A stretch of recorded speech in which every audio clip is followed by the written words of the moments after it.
ఇవాళ తెలంగాణ మంత్రివర్గ సమావేశంలో పలు కీలక నిర్ణయాలు తీసుకున్నారు. అయితే వాటిని సమాచార మంత్రి శాఖ మంత్రి పొంగులేటి శ్రీనివాసరెడ్డి మాట్లాడుతూ వివరిస్తున్నారు. డీటెయిల్స్ చూద్దాం. సుమారు 3 గంటలు అనేక అంశాల మీద చర్చించటం జరిగింది. ప్రధానంగా ఈరోజు జరిగిన అంశాలలో హైదరాబాద్లోని కోటిలో ఉన్న మహిళా యూనివర్సిటీ పేరును వీరనారి చాకలి ఐలమ్మ యూనివర్సిటీగా మార్చాలని కేబినెట్ నిర్ణయించడం జరిగింది. అదే రకంగా పొట్టి శ్రీరాములు తెలుగు యూనివర్సిటీ పేరును సోరవరం ప్రతాపరెడ్డి యూనివర్సిటీగా మార్చాలని కూడా కేబినెట్ సభ్యులందరూ ఏకాగ్రంగా తీర్మానించడం జరిగింది. కొత్తగా రాష్ట్రంలో ఏర్పాటు చేసిన Indian Institute of Handloom Technology పేరును Konda Laxman Bapuji Institute of Handloom టెక్నాలజీగా మార్చాలని కూడా నిర్ణయం తీసుకోవటం జరిగింది. ఈ ఏడాది మొదటి సంవత్సరం 60 మంది విద్యార్థులతో ఈ ఇన్స్టిట్యూషన్ స్టార్ట్ చేయటం కూడా జరిగిందని చెప్పడానికి సంతోషిస్తున్నాం. అదే రకంగా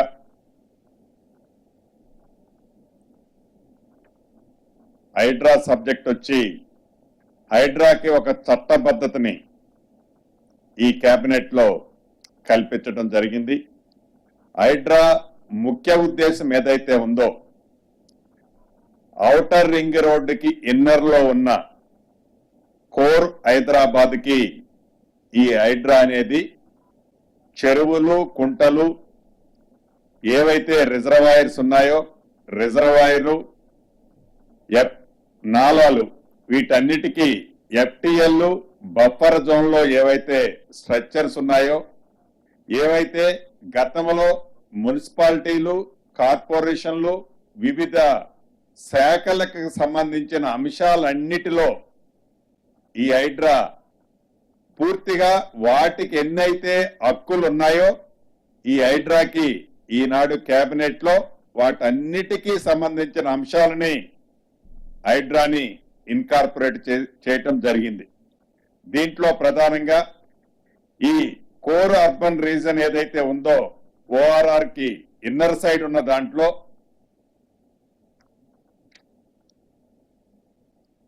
27 అర్బన్ లోకల్ బాడీస్ ఉన్నాయి. అదే రకంగా రీసెంట్ గా 51 గ్రామ పంచాయతీలను కూడా ఈ ఓఆర్ఆర్ కి ఇన్నర్ సైడ్ ఉన్న వాటిలలో 51 గ్రామ పంచాయతీలను కూడా ఈ కోర్ అర్బన్ దాంట్లో ఇన్కార్పొరేట్ చేశాం. వీటన్నిటికీ ఈ హైడ్రా అన్ని శాఖల్లో ఏ శాఖలకి ఎన్ని పూర్తి స్వేచ్ఛలు ఉన్నాయో ఈ హైడ్రాకు కూడా అదే రకమైన స్వేచ్ఛ ఉండే విధంగా నియమ నిబంధనల్ని సడలించడం జరిగింది. అదే రకంగా హైడ్రాకి అవసరమైన దాదాపు 169 మంది అధికారులు 946 మంది అవుట్ సోర్సింగ్ ఉద్యోగులను వివిధ విభాగాల నుంచి డిప్యుటేషన్ మీద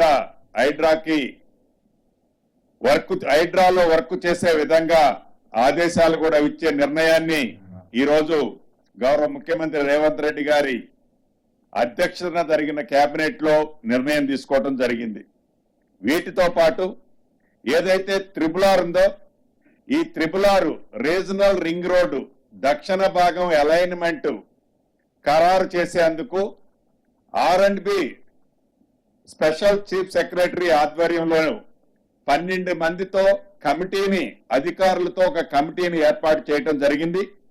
దీంట్లో ప్రధానంగా కన్వీనర్ గా R&B ప్రిన్సిపల్ సెక్రటరీ గారు ఉంటారు, MIUD సెక్రటరీ గారు, రెవెన్యూ సెక్రటరీ గారితో పాటు అన్ని జిల్లాలకు సంబంధించిన కలెక్టర్లు ఏదైతే ఈ 5-6 జిల్లాలు వస్తున్నాయో ఈ 5-6 జిల్లాల కలెక్టర్లతో పాటు R&Bకి సంబంధించిన వాళ్ళు, నేషనల్ హైవేకి సంబంధించిన వాళ్ళు, జియాలజికల్ కి సంబంధించిన వాళ్ళు కూడా అందరితో సుమారు 12 మందితో ఒక కమిటీని కాన్స్టిట్యూట్ చేసేదాన్ని ఈరోజు కేబినెట్ లో డిసైడ్ చేయడం జరిగింది. అదే రకంగా ప్రస్తుతం అమల్లో ఉన్న పోలీస్ ఆరోగ్య భద్రత స్కీమ్ని ఎస్పీఎల్ కింద కూడా వర్తింపజేయాలని నిర్ణయించడం జరిగింది. తెలంగాణ ట్రేడ్ ప్రమోషన్ కార్పొరేషన్ ఆధ్వర్యంలోని మొనారాబాద్ మండలంలో మల్టీ మోడల్ లాజిస్టిక్ పార్కుకి సుమారు 72 ఎకరాల భూమిని కూడా రెవెన్యూ శాఖ నుండి ఆ డిపార్ట్మెంట్ కి బదిలీ చేసే అంశాన్ని కూడా కేబినెట్ ఆమోదించడం జరిగింది. దీంతో పాటు ఖమ్మం జిల్లా ఎర్రుపాలెం మండలంలో ఇండస్ట్రియల్ పార్క్ ఏర్పాటుకి 58 ఎకరాల భూమిని రెవెన్యూ శాఖ నుంచి ఇండస్ట్రియల్ శాఖకు కూడా ట్రాన్స్ఫర్ చేయడం జరిగింది. ములుగు జిల్లాలోని ఏటూరు నాగారంలో ఫైర్ స్టేషన్ కి సంబంధించిన 34 మంది సిబ్బందిని శాంక్షన్ చేయడం జరిగింది. రాష్ట్రంలో కొత్తగా అనుమతి పొందిన 8 మెడికల్ కాలేజీలకు సంబంధించిన టీచింగ్ నాన్ టీచింగ్ కు సంబంధించిన స్టాఫ్ సుమారు 3000 పైచిలకు పోస్టులకి శాంక్షన్ ఇస్తూ అతి కొద్ది రోజుల్లో నోటిఫికేషన్ కూడా పిలవాలని కేబినెట్ ఈ రోజు తీర్మానం చేయడం జరిగింది. వీటితో పాటు కోస్గిలి ఇంజనీరింగ్ కాలేజీని, అకీంపేటలో ఒక జూనియర్ కాలేజీని కూడా శాంక్షన్ చేయడం జరిగింది.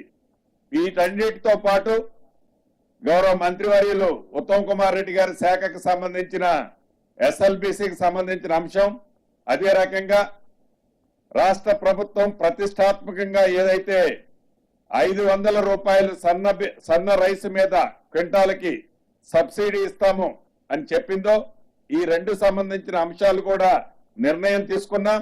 దానికి సంబంధించింది గౌరవ ఉత్తమ్ కుమార్ రెడ్డి గారిని మాట్లాడవలసిందిగా కోరుతూ ఇప్పుడు ఉత్తమ్ కుమార్ రెడ్డి గారు మాట్లాడుతారు.